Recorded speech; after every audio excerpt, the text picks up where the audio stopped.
CM Mamata Banerjee के लिए या ममता बनर्जी के सामने अब तक की सबसे कठिन परीक्षा है अग्नि परीक्षा।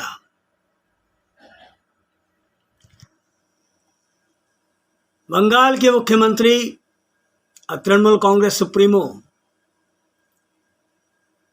ममता बनर्जी अपने राजनीतिक जीवन की अब तक की सबसे कठिन अग्नि परीक्षा के सम्मुख हैं। शिक्षक नियुक्ति घोटाले में राज्य के उद्योग मंत्री पार्थ चटर्जी की गिरफ्तारी और उनकी करीबी अभिनेत्री अर्पिता मुखर्जी के फ्लैट से करोड़ों रुपए की बरामदगी ने ममता के सामने शारदा चिटफंड घोटाला और नारद स्टिंग ऑपरेशन से भी विकट स्थिति पैदा कर दी है।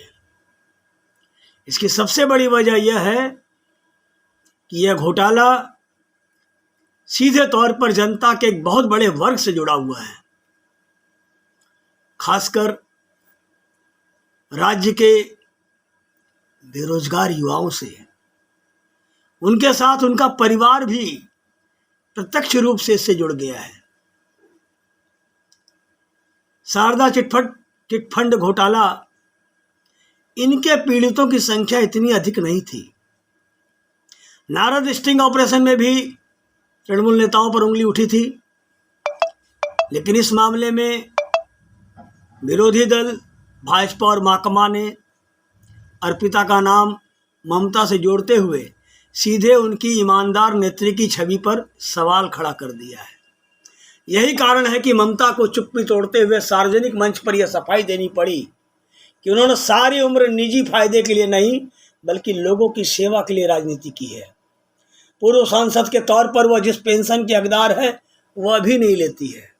बतौर मुख्यमंत्री ममता तनख्वाह भी नहीं लेती है। इतना ही नहीं, जिलों के दौरों के समय सर्किट हाउस में ठहरने पर उसका भुगतान भी खुद ही करती हैं। ममता ने कहा कि किताबें लिखती हैं, उनकी किताबें कई बेस्ट सेलर में आती हैं और जो रॉयल्टी मिलती है वही उनके आय का जरिया है। अर्पिता से नाम जोड़े जाने पर ममता ने कहा कि दुर्गा पूजा समारोह में शामिल होती है, वहां उपस्थित हर एक को व्यक्तिगत रूप से नहीं जानती है। सियासी विश्लेषकों का कहना है कि सत्ताधारी दल तृणमूल कांग्रेस के लिए पार्थ चटर्जी की गिरफ्तारी से ही बड़ा सिरदर्द अर्पिता के घर से करोड़ों रुपए की बरामदगी है, जो एक खुले सबूत जैसा दिख रहा है। शारदा नारदा से लेकर मवेशी और कोयला तस्करी कांड में भी तृणमूल नेताओं पर रुपए लेने के आरोप लगते आए हैं, लेकिन उन नेताओं अथवा उनके किसी भी करीबी के घर से इतनी बड़ी तादाद में रुपयों की बरामदगी नहीं हुई थी। तृणमूल नेतृत्व अर्पिता और उसके फ्लैट से बरामद रुपयों से पार्टी का किसी भी तरह से संबंध होने से साफ इनकार कर चुका है। साथियों, ममता बनर्जी इस मामले में साफ तौर पर कह चुकी हैं कि आरोप साबित होने पर कार्रवाई की जाएगी। ममता के सामने इस वक्त दोहरी चुनौती है। एक तरफ उसे इस घोटाले से बिगड़ रही पार्टी की छवि सुधारनी है, तो दूसरी तरफ अपनी छवि की भी रक्षा करनी है।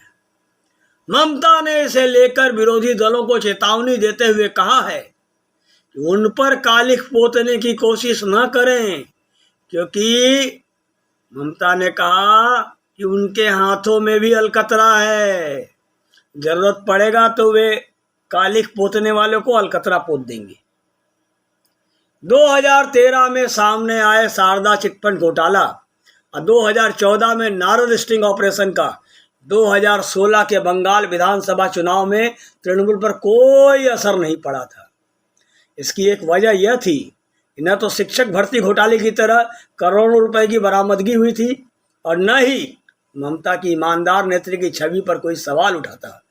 वे मामले बंगाल की एक बड़ी आबादी से भी नहीं जुड़े थे। ममता उन दोनों अग्नि परीक्षा में पास हो गई, लेकिन इस बार हालात कुछ अलग हैं।